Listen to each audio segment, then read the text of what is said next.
and living in Jamaica or even traveling to Jamaica is one of the biggest concerns for anybody in Jamaica.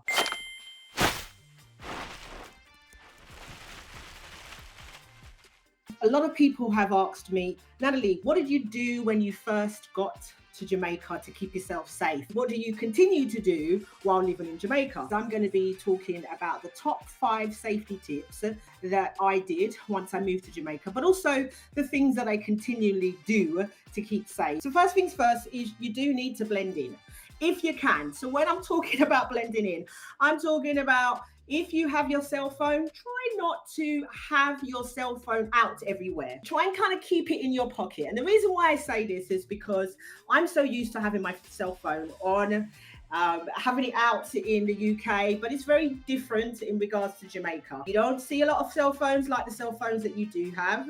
And if you do, the one that you have, it is extremely expensive. And most people are like, but I need to be able to be in contact with people. I definitely understand that. I was experiencing the same thing. I was keeping my phone out. People were saying, stop doing that, Natalie. And so what I decided to do was, first thing, before I go out, I'll check my phone messages. I'll check my notifications. I'll check my emails. And then that's it. I'm not looking at my phone until I get home. Now, obviously, if you're taking transportation, it might take longer for you to be out. So I get that. But if you're in a restaurant or if you're in a supermarket or a place which you know seems very safe, quickly just check your phone if these messages or calls are super important or you can't, not be away from your phone for a long period of time. Something else that I really had to focus on is my accent. Now, it's very clear, everybody, that if you have a foreign accent, it's going to be obvious as soon as you open your mouth. And if you try and speak patois, it's not really going to be work and people will know what you're doing. But how am I supposed to blend in and not stick out with my accent? When I went on my first date with Mala 4 years ago this October, we went to St. Anne. We went to a place called Blue Lagoon. Is it Blue Lagoon? No, it's Blue Hole. When we got there, we got a little bit lost and we needed to ask for directions. And I was driving my car. I'm not asking nobody for no directions because of my accent and because I'm in an area that I'm not very familiar with. Until I get familiar with that area, then I'm going to bust my accent. I'm just going to speak. And so Mala spoke on our behalf and we found the directions. Usually when I go somewhere for the first time, I'm usually going with a friend or a work colleague or a family member that happens to be Jamaican. And so they can chat and do whatever they need to do and I'll just listen. Somebody else has said to me when I was living here, well, Nats, also the clothes that you wear, they also make you stand out. I was like, what?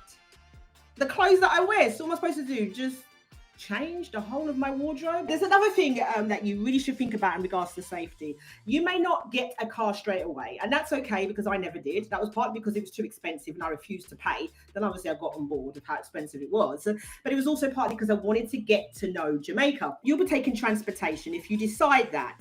So it's things like taxis, it's things like buses. Obviously with buses, you have your Juta buses and then you have the Chuka ghetto buses, which will take you to town, to Mumbai in like an hour and a half. By the grace of God, you're like, oh my God, please don't kill me, right? Going fast. But then you have the government buses as well. But then you have taxis as well. So to keep safe, especially when, like for me, I took a lot of taxis, make sure you look out for taxis that are legal and they will have a red plate. All right. And sometimes even when they have a red plate, they're not really legal. Try not to, especially if you're unfamiliar territory, like the taxis will bib you. And, try not to go with them. Just keep walking till you get to a bus stop or till you get to a bus rest where people are waiting for a taxi.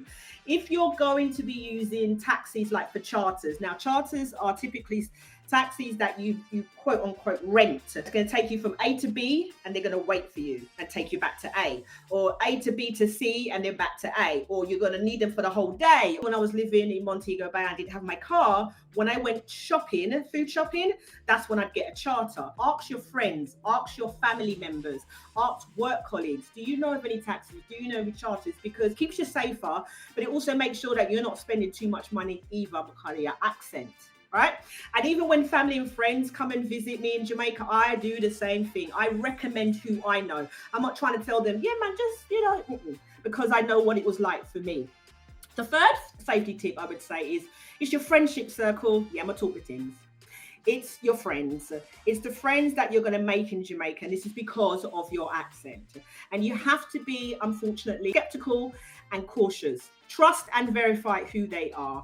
You know, if you're going to make friends, try and make friends where you work. You can do things online. Yes, there are social groups online that you can join and connect, expatriate groups. Try and make friends like your family can recommend, or you go out with your cousins or your aunts or your uncles or whatever, and you're out and you can meet people. But try and avoid, doing it just on a whim. Be strategic and be intentional and be cautious about it. I actually have a video where I talk about the struggles of trying to make friends and making friends in Jamaica and what I did to make friends in Montego Bay and Kingston. If you want to watch that video to find out a bit more about my lifestyle, but also about making friends in Jamaica, the link is in the description below. Let's go on to the next safety tip. I would say it is your gut feeling. If you're in a place, if you're traveling somewhere, if you're with someone, or if you're going somewhere where it just doesn't feel right, it just doesn't look right. Like you might be in an area where there's not many escape routes. You might be in an area where there's way too much police, right? Or you could be in an area where it's just pitch black and you're like, where are the lights on the street corner? Yeah, you need to get yourself out of there. It might seem a bit weird, but it's just to be better to be safe than sorry. And I'd rather fight another day than try fight, and that's my last day. Now, when I think about, that gut feeling, it's something that has served me very well. When I was, younger, I used to go to things called Aldeas. Now, Aldeas, South London, they're like festivals at Brockwell Park or Camberwell Green. And I remember being in these places, and when someone says fight, or when fight broke out and bottle get flung, the whole crowd whoosh, goes that way. And you better run with the crowd, or if you drop, the crowd will run over you. At the time, it was a joke. See, it was jokes experience. But now when I look back on it, it's kind of traumatic because I could have lost my life. Living in Jamaica, I love going to festivals, like Sunfest, or you've got Sting back in the day before, they stopped that. Or every year, Base on EC has their annual anniversary every August. And I tend to, when I can, book VIP. And it's not for the reasons that people might think, because I'm like that high. Well, no, I'm that high, actually. That high? And I can't see over a lot of people. And then the further I move back, the less I can see and hear. And so that's one of the reasons why I go into VIP, because I'm closer. Also, it's that gut feeling, that traumatic experience when I was living in the UK and going to Camberwell Green and Brockwell Park for all them dances and their festivals. I'm not trying for the crowd to be going somewhere and then I have to be going that way. Back in the day, I was 16, 17 years old. I am not that age anymore. Do what you know feels right. Try and replicate what you do in the country that you used to live in where you can. Make Jamaica the right place and the right environment for you. I got a final tip for you, and this is around knowing your area, knowing where you live and knowing where you're going to go, like planning out your route. So you do have ChatGPT, yes, where you can do your research, find out the address and the location. You've got Google Maps, if you're going to take a car, if you're going to walk, that's all there. That's wonderful. But I'm going to tell you, trust and verify, because there's been some situations when I'm being on GPS driving in my car and Google saying bus a left and there's no left to bus, okay, apart from a gully. So you need to trust and verify and try and speak to a human being as well. I have all that research to know how to get there, the route, the map. But I also like to speak to friends, family, and work colleagues. My friends, my family will say, well, why are you going to that place? Do you know you can buy that there? Do you know you can go there to get that? Do you know there's a place that's nearer? Try and see if they can actually come with you to go and shop for the first time, to go and pick up this piece of furniture, whatever it might be, so that you can feel comfortable, you can blend in, they can bust the patois for you in the Jamaican accent if they need to, you can familiarize yourself with the area, the people and things like that. It took me 2 years to go to downtown Kingston Market by myself. Yeah, I said that. Yep, I said that. I was going with Mala for 2 years because I just didn't feel comfortable and right. And then when I thought I was comfortable and right, Mala was like, no, you ain't ready. I felt so ashamed. So it really is in regards to the environment, who you're going with, and the people that care about you. They're going to give you great advice and great guidance. So those are my 5 top safety tips.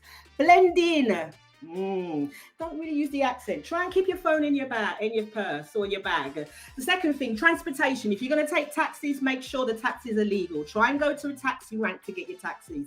Ask recommendations. Be very, very, very careful how you make friends. And my YouTube video, link in the description, gives you a bit more information about my struggle and my accomplishments in making those friends. That gut feeling, trust it. And finally, make sure you do your research on where you're going and how you need to get there.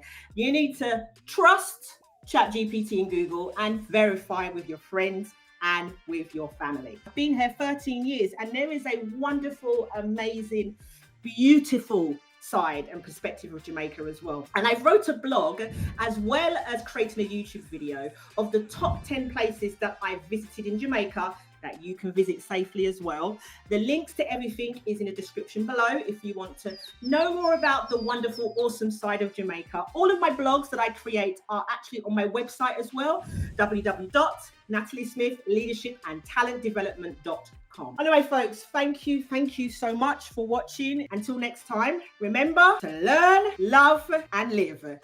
Stay blessed.